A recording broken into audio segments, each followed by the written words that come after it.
Hello বন্ধুরা, আনন্দ পাঠের পক্ষ থেকে সকলকে স্বাগত।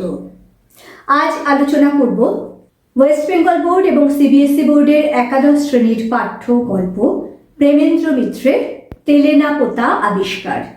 লেখক পরিচিতি, উৎস ও শব্দার্থ সহ প্রতিটি লাইন ধরে গল্পের পাঠ এবং আলোচনা থাকবে।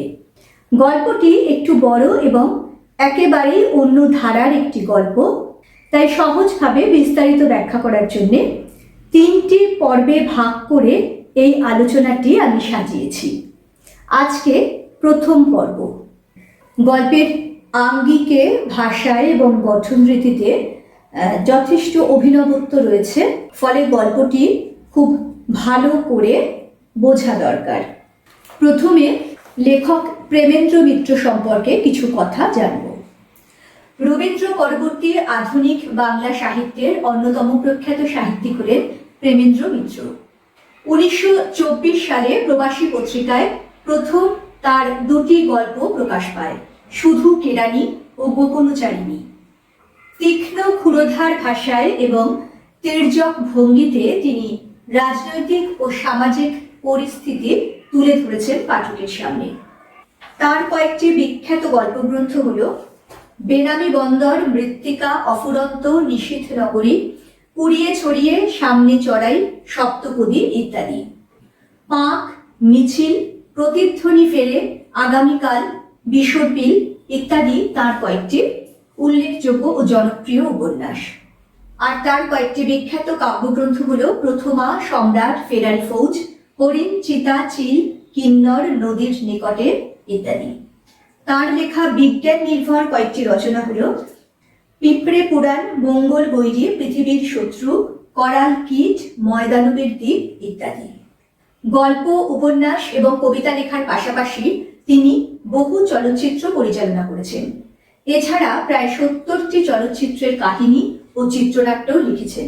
কল্লোল, কালিকলম, বাংলার কথা, বঙ্গবাণী প্রভৃতি পত্রিকাও তিনি সম্পাদনা করেছেন। ঘনাদা, মামাবাবু, ভূত শিকারী মেজকর্তা এবং গোয়েন্দা কবি পরাশর বর্মা প্রভৃতি তাঁর সৃষ্ট কয়েকটি বিখ্যাত চরিত্র। বহুমুখী প্রতিভার অধিকারী এই প্রখ্যাত সাহিত্যিক 1988 সালে শেষ নিঃশ্বাস ত্যাগ করেন। এবারে আমরা জানব গল্পটির উৎস সম্পর্কে। আমাদের আলোচ্য তেলে না পোতা আবিষ্কার গল্পটি প্রেমেন্দ্র মিত্রের কুড়িয়ে ছড়িয়ে নামক গল্পগ্রন্থ থেকে নেওয়া হয়েছে। তাছাড়া তার জলপায়রা, নির্বাচিতা এবং প্রেমেন্দ্র মিত্রের শ্রেষ্ঠ গল্প সংকলনেও এই গল্পটি রয়েছে। মূল গল্পটিতে প্রবেশ করার আগে এই সম্পর্কে একটু বলে নেওয়া প্রয়োজন। আগেই বলেছি, এই গল্পটি তার নিজস্ব আঙ্গিক, ভাষার ব্যবহার এবং চরিত্র বিন্যাসে যথেষ্ট অভিনবত্বের দাবি রাখে। গল্পের কথকই হলেন এই গল্পের নায়ক। কিন্তু তার চেয়ে বড় কথা হলো, গল্পটিকে তিনি এমনভাবে উপস্থাপনা করেছেন যে কোনো পাঠক যখন গল্পটি পাঠ করবে তখন সেও হয়ে যাবে এই গল্পের নায়ক। সাধু ভাষা ও তৎসম শব্দের বাহুল্য রয়েছে এই গল্পে। পাঠককে মধ্যম পুরুষের সম্বোধন করে গল্পটি লেখা হয়েছে। আর সবচেয়ে উল্লেখযোগ্য বৈশিষ্ট্য হলো, শুরু থেকে শেষ পর্যন্ত সমগ্র গল্পটি ভবিষ্যৎকালে লেখা, যেন এই গল্পের সব ঘটনাই ধরে নেওয়া এবং সবই সম্ভাবনার গর্ভে নিহিত, কল্পনা মাত্র, নির্দিষ্ট করে নিশ্চিত করে যেন কিছুই বলা হচ্ছে না। এই গল্পটি পাঠ এবং বোঝার আগে এই বৈশিষ্ট্যগুলি একটু মাথায় রাখা দরকার। এবারে চলে আসছে গল্পের পাঠ ও আলোচনায়। তার আগে বলে নিই, যদি ভালো লাগে তাহলে অবশ্যই লাইক, শেয়ার ও সাবস্ক্রাইব করে পাশে থেকো।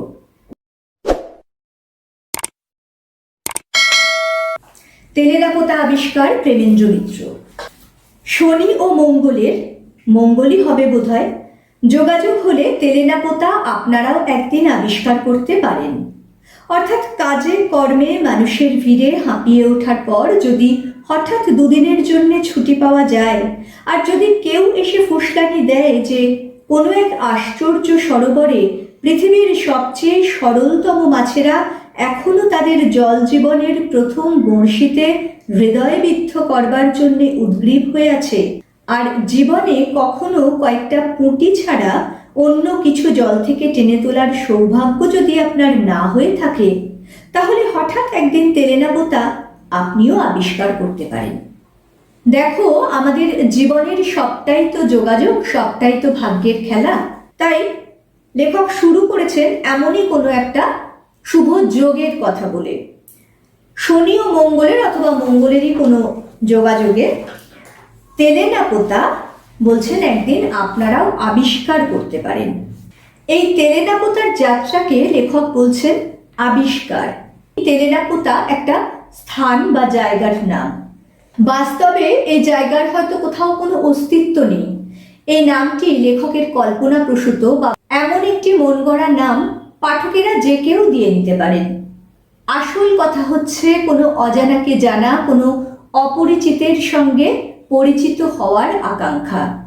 সেই কারণেই এই তেলেনাপোতা যাত্রাকে লেখক বলছেন আবিষ্কার। এই যে অজানাকে জানার কৌতূহল, এ তো রোম্যান্টিকতার লক্ষণ, আর সেই লক্ষণ রয়েছে সমগ্র গল্প জুড়ে। আমরা যত গল্পের মধ্যে এগোবো তত তা আমাদের কাছে পরিস্ফুট হবে। তাই এই অজ্ঞাত অপরিচিত তেলেনাপোতা যাত্রা হয়ে উঠেছে আবিষ্কার, আসলে যা নিজেকে নতুনভাবে খুঁজে পাওয়ার একটা জার্নি বা যাত্রা। আর দ্বিতীয় লাইনটি বেশ বড়, একটি লাইনে অনেক কথা বলে দেওয়া হয়েছে। আমরা আমাদের নিত্যদিনের কাজে যখন হাঁফিয়ে উঠি, যখন একঘেয়েমি আমাদের গ্রাস করে, তখন ইচ্ছে হয় দুদিনের জন্য কোথাও একটা ঘুরে আসার। এবং বলছেন আর যদি কেউ এসে ফুসলানি দেয়, এই ফুসলানি দেয় কথাটির অর্থ হলো কোনো কিছুর প্রলোভন দেওয়া। এখানে কিসের প্রলোভন দেওয়া হয়েছে? যে কোনো এক আশ্চর্য সরোবরে পৃথিবীর সবচেয়ে সরলতম মাছেরা রয়েছে। কেন পৃথিবীর সরলতম মাছেরা? তার কারণ সেই মাছগুলো কারোর স্পর্শ পায়নি, মাছগুলোকে এখনো অবধি কেউ বড়শিতে বিদ্ধ করেনি, তাই তাদের কোনো এমন কঠিন অভিজ্ঞতার সম্মুখীন হতে হয়নি। সেই জন্যই বলা হচ্ছে তাদেরকে পৃথিবীর সরলতম মাছ। এবং এই যে কথক, যাকে টোপটা দেওয়া হয়েছে বা প্রলোভন দেওয়া হয়েছে, যাকে ফুসলানো বলা হচ্ছে, তিনি হলেন মৎস্য শিকার প্রেমী, অর্থাৎ মাছ শিকার করতে ভালোবাসেন, কিন্তু জীবনে কখনো পুঁটি ছাড়া আর কিছু শিকার করতে পারেননি। সেই জন্যে এই প্রলোভনে তিনি পা দেন এবং হঠাৎ একদিন তেলেনাপোতা আবিষ্কারে বেরিয়ে পড়েন। তেলেনাপোতা আবিষ্কার করতে হলে একদিন বিকেলবেলার পড়ন্ত রোদে জিনিসে মানুষে ঠাসাঠাসি একটা বাসে গিয়ে আপনাকে উঠতে হবে।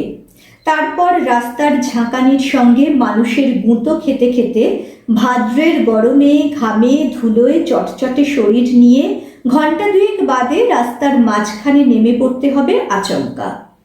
তেলেনাপোতা আবিষ্কার করতে হলে একদিন বিকেলবেলার পড়ন্ত রোদে মানুষে জিনিসে ঠাসাঠাসি একটা বাসে গিয়ে উঠতে হবে। এইভাবে 2 ঘন্টা জার্নি করে ভাদ্র মাসের গরমে একেবারে ঘেমে নিয়ে একাকার হয়ে আচমকা একটা রাস্তার মাঝখানে নেমে পড়তে হবে। সামনে নিচু একটা জলার মতো জায়গার উপর দিয়ে ঘর ঘর শব্দে বাসটি চলে গিয়ে ওধারে পথের বাঁকে অদৃশ্য হবার পর দেখবেন সূর্য এখনো না ডুবলেও চারিদিক ঘন জঙ্গলে অন্ধকার হয়ে এসেছে।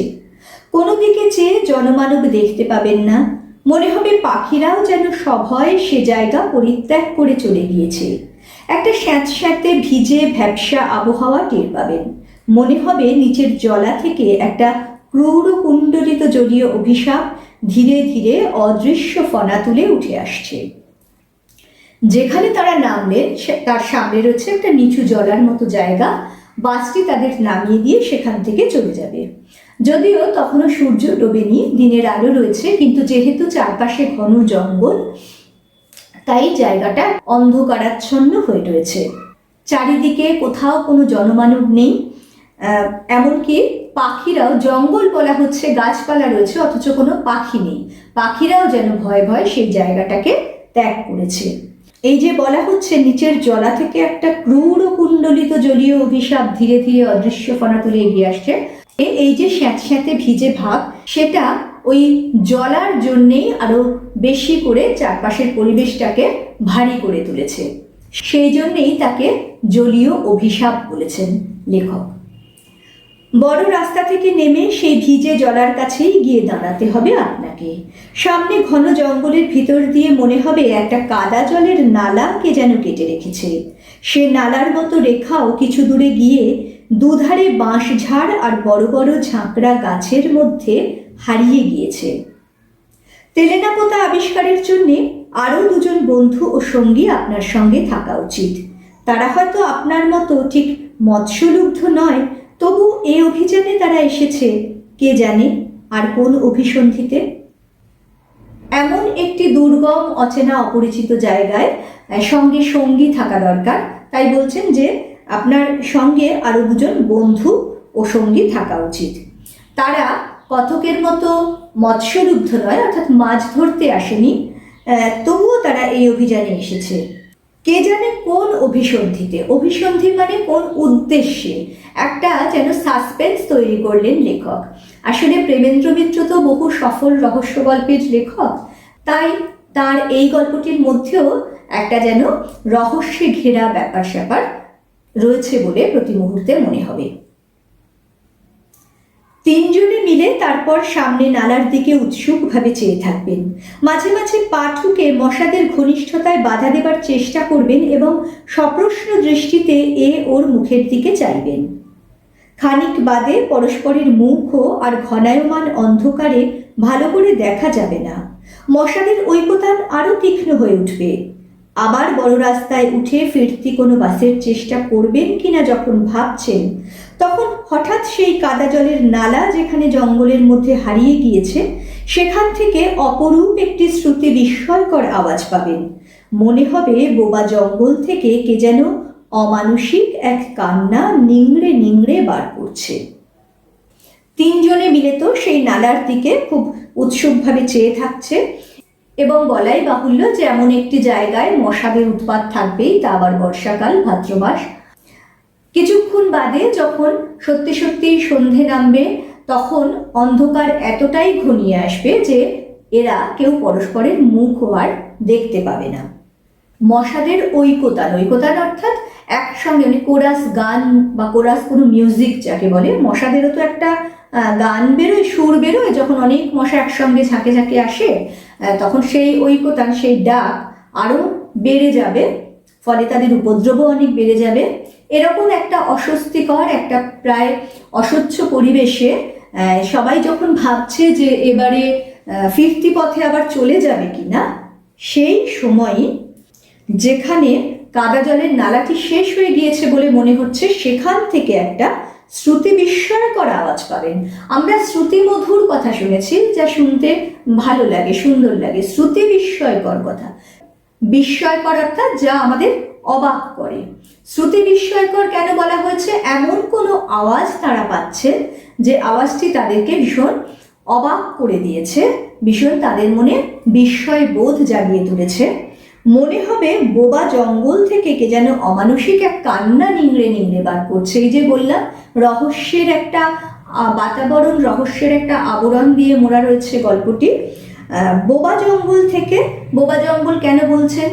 কারণ সেই জঙ্গলে কোনো জনমানব নেই, এমনকি পাখির ডাকও শোনা যায় না, তাই বলা হয়েছে তাকে বোবা জঙ্গল। সেখান থেকে যেন একটা অমানুষিক কান্না শব্দ শোনা যাচ্ছে, যা তাদেরকে বিস্মিত করে তুলেছে। সে শব্দে আপনারা কিন্তু প্রতীক্ষায় চঞ্চল হয়ে উঠবেন। প্রতীক্ষাও আপনাদের ব্যর্থ হবে না। আবছা অন্ধকারে প্রথমে একটি ক্ষীণ আলো দুলতে দেখা যাবে ও তারপর একটি গরুর গাড়ি জঙ্গলের ভিতর থেকে নালা দিয়ে ধীর মন্থর দোদুল্যমান গতিতে বেরিয়ে আসবে। যেমন গাড়িটি তেমনই গরুগুলি। মনে হবে পাতালের কোনো বামনের দেশ থেকে গরুর গাড়ির এই ক্ষুদ্র সংক্ষিপ্ত সংস্করণটি বেরিয়ে এসেছে। এই যে আওয়াজটি পাওয়া যাচ্ছিল, এবারে তার উৎস বোঝা গেল। ওই জঙ্গলের ভেতর থেকে প্রথমে দেখা গেল একটি আলো দুলছে। আসলে ওই গরুর গাড়িটি যে গাড়োয়ান চালিয়ে নিয়ে আসছে, গরুর গাড়িতে একটি লণ্ঠন ঝুলিয়ে রাখা হয়েছে, সেটি গাড়িটি চলার সঙ্গে সঙ্গে দুলছে, দূর থেকে তাই মনে হচ্ছে একটি আলো যেন দুলছে। তারপরে সেই গরুর গাড়িটিকে দেখা যাবে ধীর মন্থর গতিতে এগিয়ে আসতে। গরুর গাড়িটি এবং তার গরুগুলি এতই ছোট ছোট যে লেখকের মনে হচ্ছে যেন কোনো পাতালের নিচে বামনের দেশ থেকে এরা এসেছে। বৃথা বাক্য ব্যয় না করে সেই গরুর গাড়ির ছইয়ের ভিতর তিনজনে কোনো রকমে প্রবেশ করবেন ও 3 জোড়া হাত ও পা এবং 3টি মাথা নিয়ে স্বল্পতম স্থানে সর্বাধিক বস্তু কিভাবে সংস্থাপিত করা যায় সে সমস্যার মীমাংসা করবেন। অর্থাৎ গাড়িটি তো অত্যন্ত ছোট এবং এরা 3 জন রয়েছেন, তাই 3 জোড়া হাত, 3 জোড়া পা, 3টি মাথা, এই যে শরীরের অঙ্গ প্রত্যঙ্গগুলোকে একেবারে ঠিকঠাকভাবে গাড়িটির মধ্যে সংস্থাপিত করা, অর্থাৎ ঠিকঠাকভাবে গাড়ির মধ্যে রাখা এই পুরো শরীরটাকে 3টি মানুষের, সেটা অত্যন্ত কঠিন ব্যাপার হয়ে যাচ্ছে, এতটাই কম জায়গা। গরুর গাড়িটি তারপর যে পথে এসেছিল সেই পথে অথবা নালায় ফিরে চলতে শুরু করবে। বিস্মিত হয়ে দেখবেন ঘন অন্ধকার অরণ্য যেন সংকীর্ণ একটু সুড়ঙ্গের মতো পথ সামনে একটু একটু করে উন্মোচন করে দিচ্ছে। প্রতি মুহূর্তে মনে হবে কালো অন্ধকারের দেয়াল বুঝি অভেদ্য, কিন্তু তবু গরুর গাড়িটি অবিচলিতভাবে ধীর মন্থর গতিতে এগিয়ে যাবে পায়ে পায়ে, পথ যেন ছড়িয়ে ছড়িয়ে। এই যে মনে হচ্ছিল একটু আগে যে ঘন জঙ্গলের মধ্যে আর পথ নেই, অন্ধকার এতটাই ঘন যে সামনে দেওয়ালের মতো জমাট বেঁধে রয়েছে, কিন্তু অবাক হয়ে দেখা গেল যে যেন একটু একটু করে ওই অরণ্য পথ উন্মোচন করে দিচ্ছে। উন্মোচন করে দেওয়া মানে পথ খুলে দিচ্ছে। যেমন ধীর মন্থর গতিতে গাড়িটি এসেছিল তেমনই ভাবে কোনো বাধা না পেয়ে অবিচলিতভাবে অমন ধীর গতিতে গাড়িটি চলতে থাকে। কিছুক্ষণ হাত পা ও মাথার যথোচিত সংস্থান বিপর্যস্ত হবার সম্ভাবনায় বেশ একটু অস্বস্তি বোধ করবেন। বন্ধুদের সঙ্গে ক্ষণে ক্ষণে অনিচ্ছাকৃত সংঘর্ষ বাঁধবে। তারপর ধীরে ধীরে বুঝতে পারবেন চারিধারের গাঢ় অন্ধকারে চেতনার শেষ অন্তরীপটিও নিমজ্জিত হয়ে গিয়েছে। মনে হবে পরিচিত পৃথিবীকে দূরে কোথাও ফেলে এসেছেন। অনুভূতিহীন কুয়াশাময় এক জগৎ শুধু আপনার চারিধারে, সময় সেখানে স্তব্ধ, স্রোতহীন। মনে হচ্ছে যেন নিজেদের চেতনা নেই। এখানে বলা হচ্ছে চেতনার শেষ অন্তরীপটিও নিমজ্জিত হয়ে গেছে। অন্তরীপের দুটো মানে করা যায়, একটা হলো অন্তরীপ আকাশকে বলা হয়, আবার অন্তরীপ হলো এমন একটি ভূমিরূপ যেটা খুব ছোট্ট একটা অংশ, যেটা কোনো জলাভূমির সঙ্গে মিশে যাচ্ছে, ছোট দ্বীপ টাইপের। এরকমই একটা আলাদা জগতে যেন চেতনা হারিয়ে গেছে। আসলে ওই যে তেলেনা পোতা জায়গাটির আবিষ্কার, এ তো আত্মানুসন্ধানেরও আরেক নাম। এমন একটি পরিবেশে এসে মনে হবে যে পরিচিত পৃথিবীটা কোথাও দূরে ফেলে আসা হয়েছে। সময়ও সেখানে স্তব্ধ, স্রোতহীন, অর্থাৎ সময়ও আর বয়ে চলছে না, যেন একটা জায়গায় দাঁড়িয়ে রয়েছে। সময় স্তব্ধ, সুতরাং এই আচ্ছন্নতা কতক্ষণ ধরে যে থাকবে বুঝতে পারবেন না। হঠাৎ এক সময় উৎকট এক বাদ্যব্যঞ্জনায় জেগে উঠে দেখবেন ছইয়ের ভিতর দিয়ে আকাশের তারা দেখা যাচ্ছে এবং গাড়ির গাড়োয়ান থেকে থেকে সোৎসাহে একটি ক্যানিস্তারা বাজাচ্ছে। কৌতূহলী হয়ে কারণ জিজ্ঞাসা করলে গাড়োয়ান নিতান্ত নির্বিকারভাবে আপনাকে জানাবে, আঁকে ওই শালার বাঘ খেলাতে। আমরা যখন স্বপ্নের জগতে থাকি তখন যেমন কোনো আওয়াজে হঠাৎ করে চমকে জেগে উঠি, তেমনই যেন এরকম একটা প্রায় চেতন অবচেতনের মাঝামাঝি একটা স্তর থেকে একটা বিকট শব্দে কথক জেগে উঠবে এবং বুঝতে পারবেন যে তাদের গাড়ির গাড়োয়ান একটা ক্যানিস্তারা বাজাচ্ছে বিকট শব্দ করে। তার কারণ জিজ্ঞাসা করলে সে অত্যন্ত নির্বিকারভাবে, যেন কিছুই হয়নি এমন করে বলবে যে বাঘ তাড়ানোর জন্যে এমনটা করা হচ্ছে। ব্যাপারটা ভালো করে হৃদয়ঙ্গম করার পর মাত্র ক্যানিস্তারা নিনাদে ব্যাঘ্র বিতাড়ন সম্ভব কিনা কম্পিত কণ্ঠে এ প্রশ্ন আপনি উত্থাপন করবার আগেই গাড়োয়ান আপনাকে আশ্বস্ত করবার জন্য জানাবে যে বাঘ মানে চিতাবাঘ মাত্র, এবং নিতান্ত ক্ষুধার্ত না হলে এই ক্যানিস্তারা নিনাদি তাকে তফাৎ রাখবার পক্ষে যথেষ্ট। আচ্ছন্ন অবস্থার মধ্যে দিয়ে চলতে চলতে এই ক্যানেস্তারা বাজানোর শব্দ এবং তার কারণ, অর্থাৎ এই জঙ্গলে বাঘ আছে এবং বাঘকে তাড়ানোর জন্য এটা করা হচ্ছে, এটা শোনার পরে ব্যাপারটা বুঝতে তাদের একটু সময় লাগে। মাত্র ক্যানেস্তারা নিনাদে বাঘ্র বিতরণ সম্ভব কিনা? নিনাদ মানে আওয়াজ, এই শুধুমাত্র ক্যানেস্তারার আওয়াজ করে বাঘকে তাড়ানো সম্ভব কিনা কম্পিত কণ্ঠের প্রশ্ন। কারণ ততক্ষণে ভয় পেয়ে গেছে, বাঘের ভয়, একে তো এইরকম জঙ্গল, তার মধ্যে কাছাকাছি বাঘ আছে, এই কথা শোনার পরে খুব স্বাভাবিকভাবেই ভয় পেয়ে এমন প্রশ্ন করতে যাবে তার আগেই গাড়োয়ান আশ্বস্ত করার জন্য বলবে, অর্থাৎ তাদেরকে অভয় দান করবে যে বাঘ মানে চিতাবাঘ মাত্র এবং তারা খুব ক্ষুধার্ত না থাকলে মানুষকে আক্রমণ করে না, এই ক্যানেস্তারা দিয়েই তাদেরকে দূরে রাখা সম্ভব। মহানগরী থেকে মাত্র 30 মাইল দূরে ব্যাঘ্র সংকুল এরকম স্থানের অস্তিত্ব কি করে সম্ভব? আপনি যতক্ষণ চিন্তা করবেন ততক্ষণে গরুর গাড়ি বিশাল একটি মাঠ পার হয়ে যাবে। মহানগরী থেকে অর্থাৎ কলকাতা থেকে মাত্র 30 মাইলের দূরত্বে এমন একটা জায়গা, মানে যেখানে বাঘ পর্যন্ত আছে, সেরকম একটি জায়গা থাকা কি করে সম্ভব? এইটাই যখন কথকরা মনে মনে চিন্তা করছে ততক্ষণে তারা একটি বিশাল মাঠ পার হয়ে গেছেন। আকাশে তখন কৃষ্ণপক্ষের বিলম্বিত ক্ষয়িত চাঁদ বোধহয় উঠে এসেছে। তারই স্তিমিত আলোয় আবছা বিশাল মৌন সব প্রহরী গাড়ির দুপাশ দিয়ে ধীরে ধীরে সরে যাবে। প্রাচীন অট্টালিকার সেসব ধ্বংসাবশেষ, কোথাও একটা থাম, কোথাও একটা দেউড়ির খিলান, কোথাও কোনো মন্দিরের ভগ্নাংশ মহাকালীর কাছে সাক্ষ্য দেবার ব্যর্থ আশায় দাঁড়িয়ে আছে। সময়টা অমাবস্যা, তাই বলছেন কৃষ্ণপক্ষের ক্ষয়িত চাঁদ, অর্থাৎ খুব ক্ষীণ একটা চাঁদ উঠেছে এবং তারই স্তিমিত আলো, মানে খুব সামান্য আবছা আলো, তাতে দেখা যাচ্ছে মৌন সব প্রহরী, বিশাল মৌন সব, মৌন মানে যাদের ভাষা নেই, তেমন সব প্রহরী দাঁড়িয়ে আছে। তারা কারা? প্রাচীন সব অট্টালিকার ধ্বংসাবশেষ, কোথাও একটা থাম, কোথাও একটা দেউড়ির খিলান, কোথাও একটা মন্দিরের ভগ্নাংশ। এই যে দেখো, লেখক শুরুতেই বলেছেন তেলেনাপোতা আবিষ্কার, তারই সঙ্গে যেন সামঞ্জস্য রেখে এই পুরো যাত্রাপথটির বর্ণনা চলছে।